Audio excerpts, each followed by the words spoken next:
내가 그 사람을 전혀 모르는데 10,000원 꺼달라고 하면 꺼주겠어요? 꺼줄 수가 없는 거죠. 아무 관계가 없는데.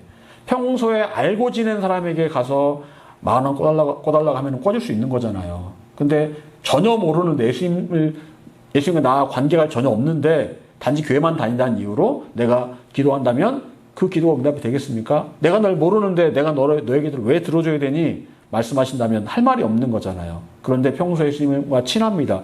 기도도 많이 하고 예수님 안에 있습니다. 그러면 기도하면 그 기도 응답이 되는 거예요. 여러분, 중요한 것은 예수님과 내가 함께 거하고 예수님 안에 내가 거하고 있느냐라는 겁니다. 여러분, 우리나라 사람들은 종교심이 참 강합니다. 뭔가 이 신을 의지하는 마음이 강합니다. 그래서 무당들도 너무너무 많고 절도 많고 사이비들도 많습니다. 이 작은 땅에 자칭 예수라고 하는 사람들이 얼마나 많은지 모릅니다. 그런데 이런 사람들이 하나님을 믿을 때도 이런 마음으로 종교심으로 믿으려고 한다는 거예요. 여러분, 하나님을 믿는다는 것은 종교심으로 믿는 게 아닙니다. 종교심으로 믿는 게 아니에요. 하나님을 믿는다는 것은 하나님을 만나는 것이고 하나님의 성품을 닮아가는 것이고 하나님의 마음을 아는 겁니다. 이게 하나님을 믿는 거예요. 종교심으로 믿는다는 것은 무엇입니까? 내가 누군가를 의지하고 내가 누군가에게 소원을 빌고 그게 종교심이거든요. 그런데 우리가 하나님을 만나는 것, 하나님을 믿는 것 외에 모든 종교들이 다 종교심으로 믿는 거예요. 여러분, 세상에 많은 종교들을 생각해 보십시오. 그 종교를 믿는 사람들의 최종 목적은 무엇입니까? 내 소원을 이루고자 하는 겁니다. 여러분, 무슬림들이 왜 무슬림을 믿을까요?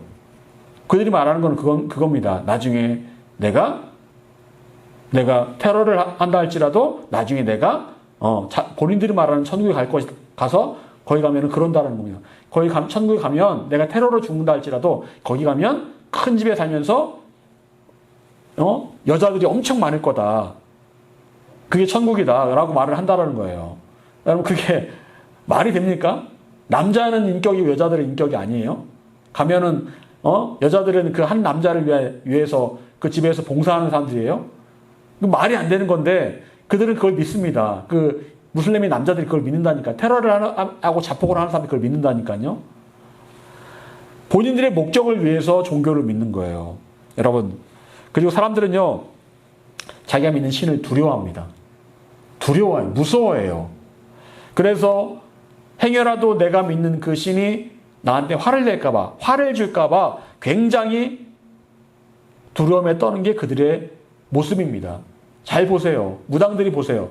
무당들이 자기가 어떤 신을 모신다고 하는데 사실은 그 신을 굉장히 두려워하고 무서워해요. 예. 무서운 나머지 어쩔 수 없이 그냥 믿는 척 하는 거예요. 사실 믿는 것도 아니죠. 그냥 섬긴다고 하는 겁니다. 여러분, 우리가 믿는 하나님은 그런 하나님이 아니십니다.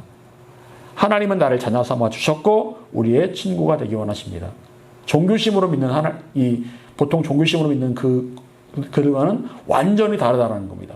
근데 사람들은 종교라는 테두리에 이 복음을 가둬두려고 합니다. 여러분 하나님에 대해서 어떤 마음을 갖고 계십니까? 저번에 그런 얘기를 제가 들었습니다. 11조를 하는데 세전으로 해야 되냐 세후로 해야 되냐 그 얘기를 제가 들었어요. 세전 세후. 물론 본인이 믿은 대로 하면 되겠죠. 여러분, 그런데 세전이든 세후든 하나님을 사랑한다면, 하나님께 드리는 것이 아깝지 않다면 무슨 상관이 있겠습니까? 10의 2조든 10의 3조든 10의 9조든 무슨 상관이 있겠습니까? 하나님을 정말 사랑한다면 세전이든 세후든 그런 게 중요한 게 아니에요. 내가 정말 사랑한다면 그 사람을 위해서 내가 돈을 쓰는 게 아깝지가 않잖아요. 다른 사람한테는 돈 쓰는 건 뭐 아깝다 해도 내가 사랑하는 사람을 위해서는 내가 돈 쓰는 거 아깝지 않거든요. 아무리 내가 돈이 없어도요. 그런 겁니다. 그런 거예요. 하나님을 사랑한다면 세전세후 그게 중요한 게 아닙니다. 여러분, 믿음 생활의 올바른 방향은 하나님을 더 깊이 알아가는 거고요. 하나님이 더 좋은 친구가 되는 거고요. 하나님과 함께 인생길을 가는 거예요. 그런 사람이 하나님 안에 거하는 사람이고 그런 사람의 기도가 100% 응답이 되는 거예요. 오늘 본문은 하나님의 마음이 담겨 있습니다. 그리고 하나님의 마음을 이해하면서 오늘 말씀을 함께 읽어보기를 원합니다. 우리 6절 말씀 같이 읽어보겠습니다. 6절. 자, 시작. 누구든지 나를 믿는 이 자전자처럼 하나님을 실족하게 하면 차라리 연장의 돌이 그 목에 달려서 깊은 바다에 빠뜨려 주는 것이 나으니라. 아멘. 여러분 참 끔찍한 말씀이죠. 아멘이라고 하기 참 끔찍한 말씀입니다. 연자맷돌. 연자맷돌이 뭔지 아세요?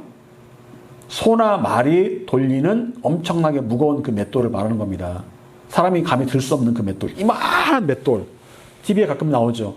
그 맷돌을 목에 달고 깊은 바다에 빠지라는 겁니다. 여러분 어떻게 되겠어요? 즉 곧장 바닷물속으로 그냥 가라앉겠죠. 예수님께서 이렇게 심한 말씀 잘 안 하시거든요. 그런데 굉장히 심한 말씀을 하세요. 그만큼 이 죄가 얼마나 큰지를 강조하기 위해서 이렇게 말씀하시는 겁니다. 누가 뭐래도 이 죄는 짓지 말자. 이런 죄는 짓지 말자라고 말씀을 하시는 거예요. 여러분 과연 예수님 말씀하신 이 큰 죄는 어떤 죄를 말하는 것일까요? 여러분 예수님께서는 어린아이를 들어서 말씀하시기를 어린아이 하나를 영접하면 나를 영접하는 것이다 라고 말씀하십니다. 어린아이 같은 사람을 귀하게 여기라고 말씀하세요. 그리고 어린아이를 다른 말로 소자다라고 그렇게 작은 자, 소자다라고 다른 표현으로 하십니다. 여러분 소자, 작은 자, 어린 아이같이 연약한 사람. 여러분 그런데 그렇게 어린 아이같이 연약하고 작은 소자 한 사람을 실족하게 하면 그게 얼마나 큰 죄인지를 말씀하십니다. 천국에서 큰 자는 어린아이 같은 소자예요. 하지만 천국에 들어가기는커녕 큰 죄값을 치러야 하는 사람은 그 어린아이 같은 사람을 실족하게 하는 사람이라고 말씀하고 있습니다. 여러분 여기서 말하는 믿는 이 어린아이 같은 사람, 소자는 어떤 사람을 말하는 것일까요? 예수님 이렇게 말씀하십니다. 나를 믿는 이 작은 자. 나를 믿는 이 작은 자. 즉 예수 믿는 사람이에요. 예수 믿는 사람인데 작은 자라고 말씀하십니다. 작은 자.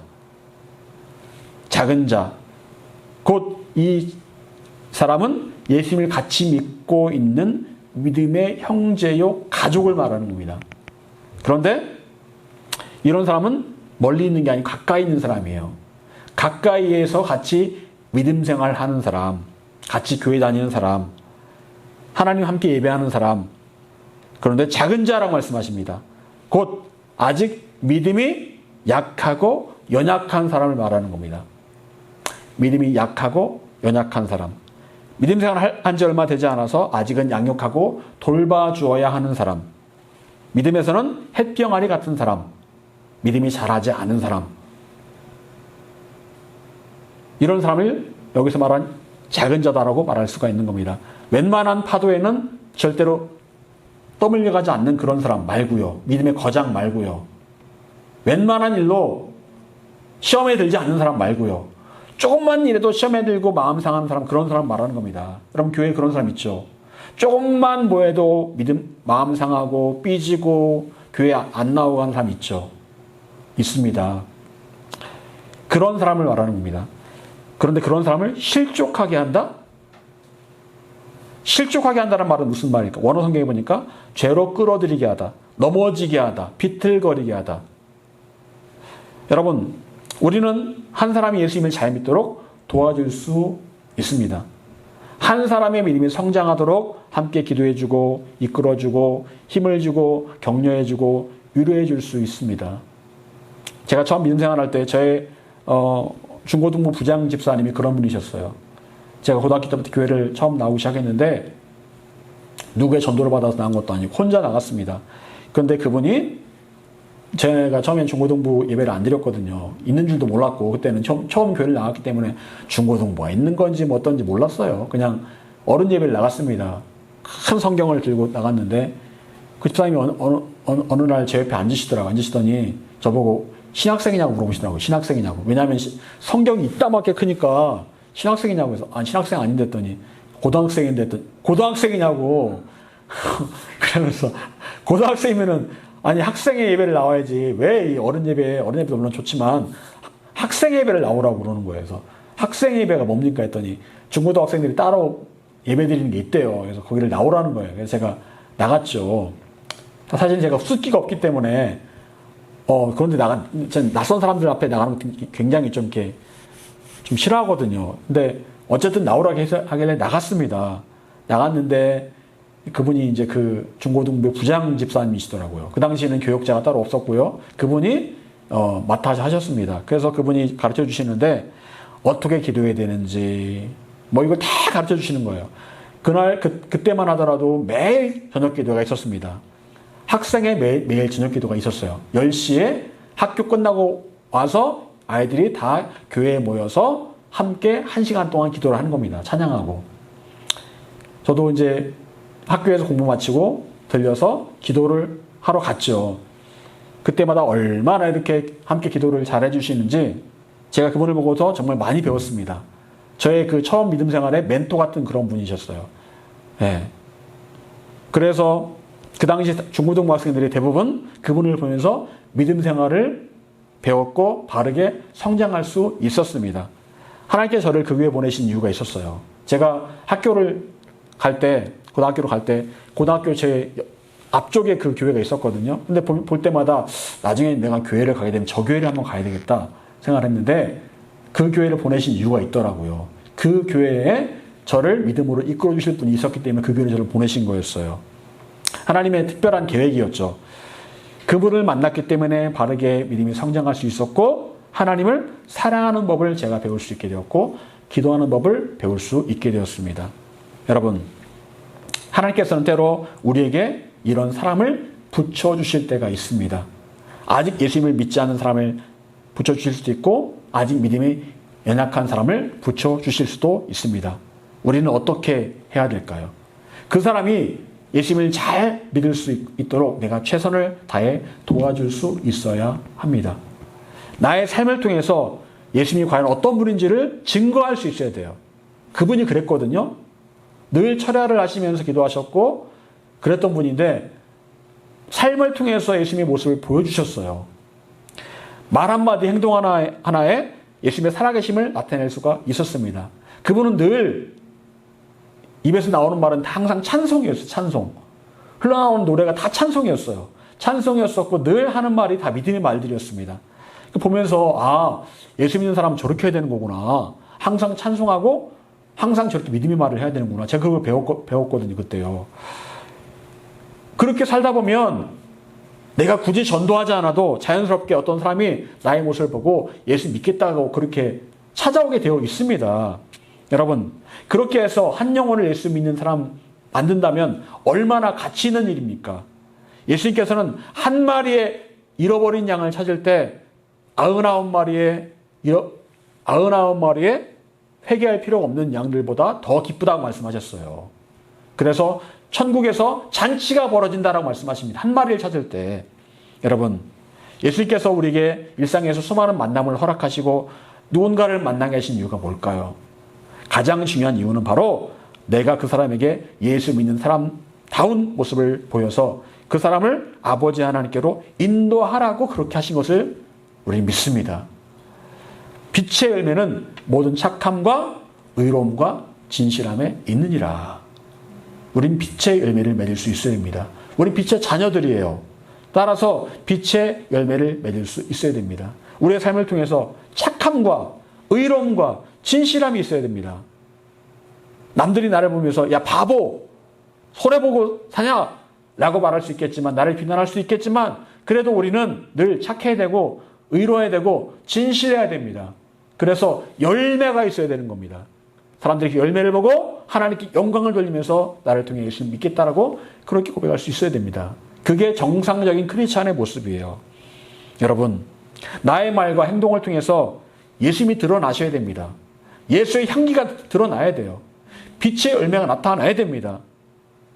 여러분, 우린 간혹 어떤 사람이 이렇게 TV에 나오는데 그 사람의 어떤 선한 말과 행동을 보면서 그런 생각을 할 때가 있습니다. 혹시 저 사람 예수 믿는 사람 아니야? 나중에 알아보면 예수 믿는 사람인 경우가 얼마나 많은지 몰라요. 말과 행동에서 예수 믿는 사람다운 모습이 보이는 거예요. 그래서 굳이 예수 믿는 사람이라고 말하지 않아도 그게 느껴집니다. 그럼 어떻습니까? 남들이 여러분을 보면서 혹시 예수 믿는 분 아니세요? 라고 그렇게 물어봅니까? 아니면 반대입니까? 그렇게 물어볼 수 있어야 되는 거예요. 예, 그렇게 물어볼 수 있어야 됩니다. 제가 그 당시에 고등학교 때 그 집사님을 통해서 믿음 생활을 잘 배워서 이렇게 교회를 잘 다니는데 학교에서 예수 믿지 않는 한 친구가 저를 보고 그러더라고요. 나도 너 따라서 교회 가면 안 돼? 교회 안 다니는 친구거든요. 근데 그래서 그래 같이 교회 가자.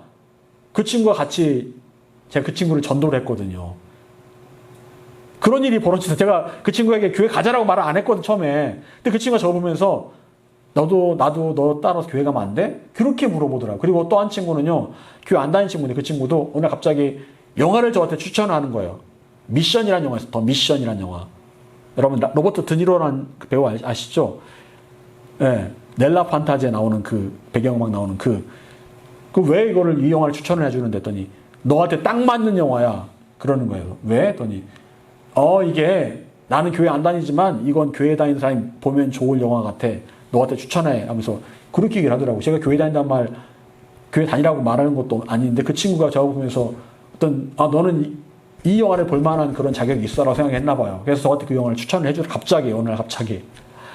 여러분 그때는 그랬던 것 같아요. 좋은 분에게 배우니까 제가 그렇게 변화되고 또 저를 통해서 누군가가 변화가 되더라고요. 여러분 우리가 세상에서 소금과 빛으로 살아가신 이유가 바로 그런 겁니다.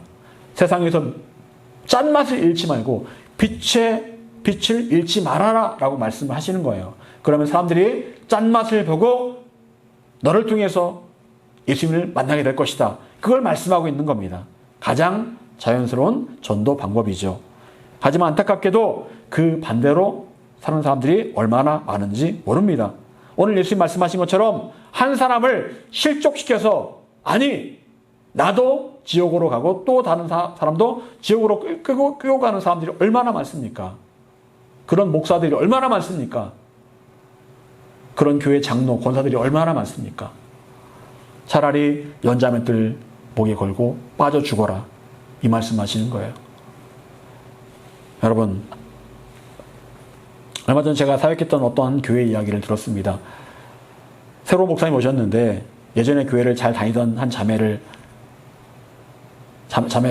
예전 목사님한테 상처를 받아서 교회를 안 나오는데 그래서 그 자매를 교회로 다시 이끌려고 그 교회를 다니는 한 자매가 목사님 상담 좀 받아보라고 그렇게 오라고 했대요. 근데 새로 오신 목사님이 이 자매를 어떤 편견을 가지고 있는지 쳐다보지도 않더라는 겁니다.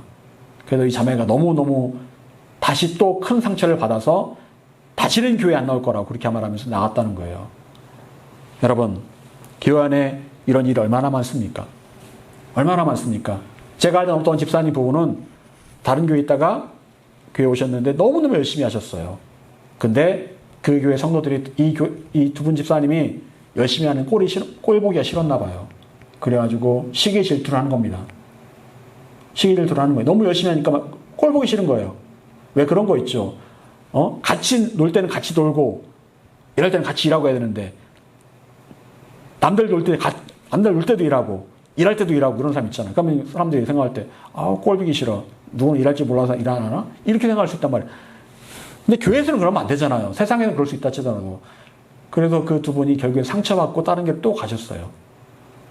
그 두 분이 정말 성품이 좋거든요. 성품이 좋고 제가 참 좋아했던 분들이었는데 상처받아서 결국 다른 교회로 또 가셨습니다. 여러분,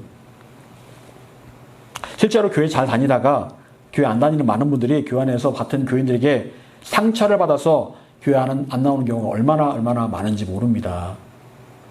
교회를 왜 안 나오냐라는 그런 설문에 교인들이 싫어서 라고 대답하는 경우가 얼마나 많은지 몰라요.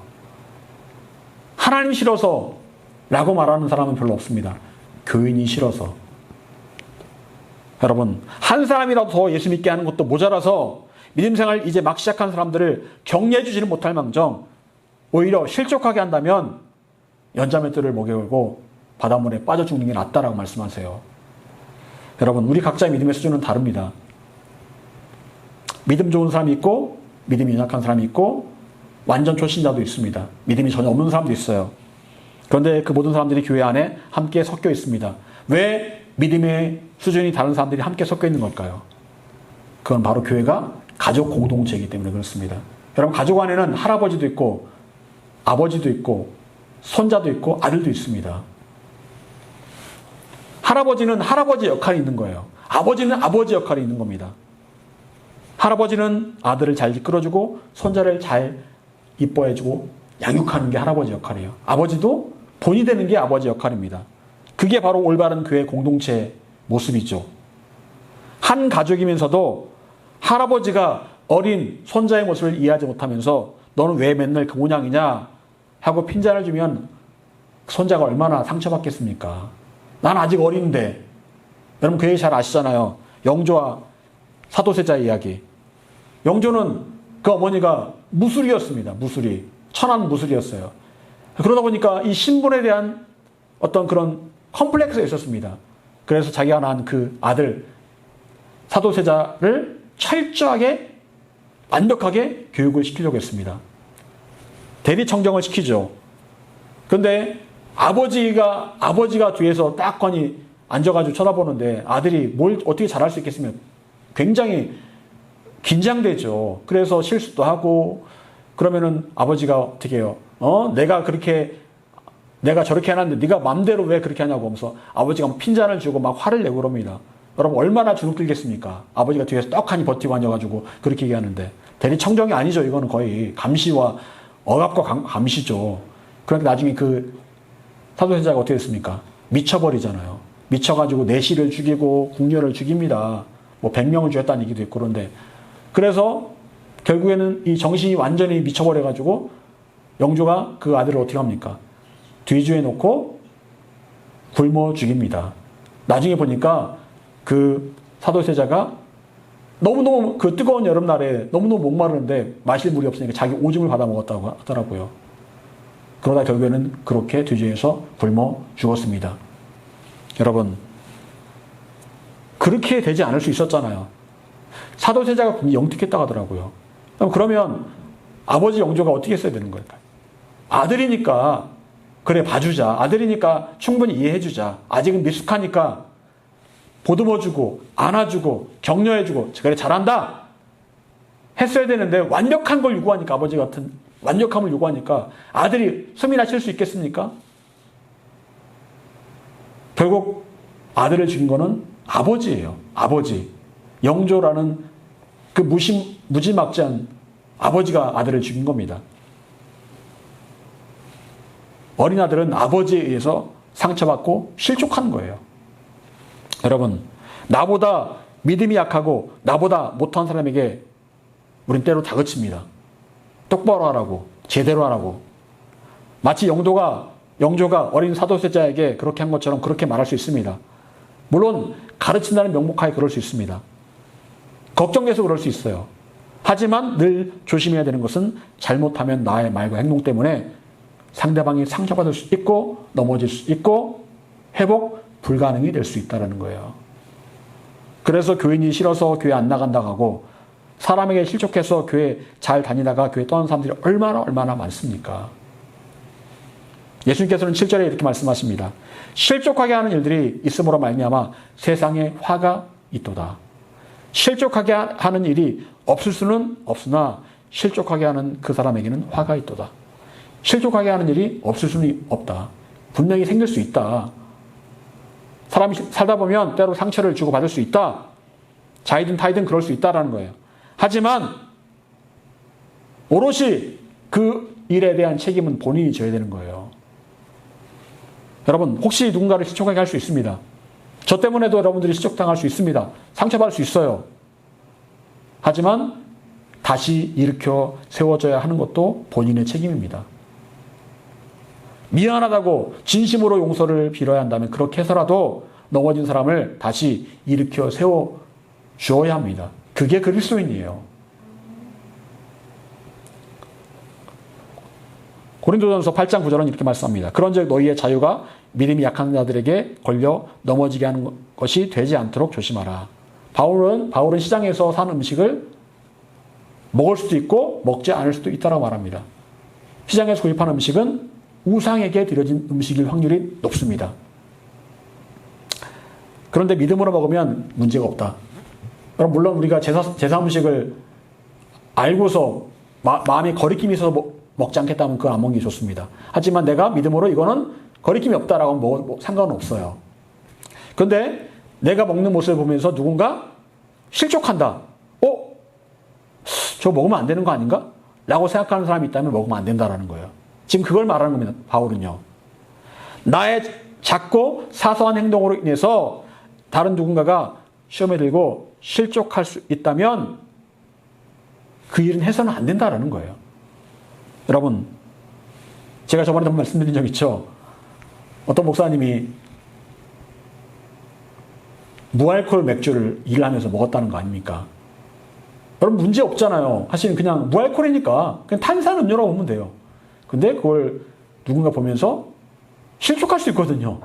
목사님이 맥주를 드시네? 하이트 맥주를 드시네? 카스를 드시네? 실족할 수 있으니까 그러니까 안 먹는 거예요. 먹을 수 있지만 아무 문제가 없어요. 성분상 아무 문제가 없습니다. 하지만 실족할 수 있으니까 하지 않는 거예요. 똑같은 겁니다. 여러분 우리에게 이런 마음이 있어야 됩니다. 우리는 예수 안에서 자유하기 때문에 무엇이든 할 수 있습니다. 무슨 말을 하든지 법 안에서라면 가능합니다. 하지만 나의 작은 행동이나 말이 누군가에게 상처를 주고 그 사람 마음에 예수 믿는 사람에 대한 실망을 안겨준다면 그렇게 하지 않도록 노력을 해야 되는 거예요. 충분히 할 수 있는 일이지만 상처를 줄 수 있다면 하지 않을 수 있는 용기도 필요하다는 거예요. 여러분, 요즘 그리스도인들이 가운데 함부로 행동하는 사람들이 얼마나 많습니까? TV를 보면 어떤 목사님은 나와서 온갖 욕을 다 합니다. 온갖 은혜한다는 말을 다 해요. 목사라고 하면서 진짜 욕도 잘하고 얼마나 그냥 그런 말을 하는지 그 모습 보면서 믿음 약한 초신자나 아직 예수 믿지 않는 사람은 어떤 생각을 할까요? 마음에 상처를 받습니다. 실망을 합니다. 저런 목사가 믿는 하나님이라면 나는 믿고 싶지 않다라고 말할 겁니다. 여러분 미안하지만 그분은요 어쩌면 나중에 진짜 연자매들 목에 걸고 바다에 빠질지도 몰라요. 그런 벌을 받을지도 몰라요. 정말. 여러분 지금은 기독교 이 복음에 대한 이미지가 너무 안 좋습니다. 왜 안 좋을까요? 하나님이 싫어서요? 아니요. 예수님이 싫어서 아닙니다. 크리스찬이 싫어서 이미지가 안 좋아진 거예요. 크리스찬이 싫고 교회가 싫어서요. 우리 크리스찬들이, 목회자들이, 교인들이 너무나 많은 사람을 실족하게 하고 있는지도 모르겠습니다. 여러분 이러면 정말 안 됩니다. 정말 연자맷돌을 목에 걸고 바다에 뛰어들 사람들이 너무나 많은 것 같아요. 하나님께서 우리 주의 영혼을 붙이신 이유는 나의 말과 행동을 통해 그 사람들이 예수 믿기에 만들기 위해서 우리에게 영혼을 붙여주신 거예요. 그게 우리의 사명입니다. 여러분은 어떤 사람이 되고 싶으십니까? 세상에서 맛을 잃지 않는 소금, 빛이 되고 싶으십니까? 아니면 나의 사소한 말 한마디, 행동 하나로 누군가를 넘어지게 하는 그런 사람이 되고 싶으십니까? 당연히 그런 사람 되고 싶지는 않으시겠죠. 여러분, 우리 모두 세상에서 맛을 잃지 않는 소금, 빛이 되기를 바랍니다. 누군가를 실족시키는 것이 아니라 세워주는 사람, 그리고 혹시라도 누군가를 실족시키면 그 사람을 다시 한번 찾아가서 용서를 구하고 이렇게 세워줄 수 있는 그런 사람 될 수 있기를 간절히 축원합니다.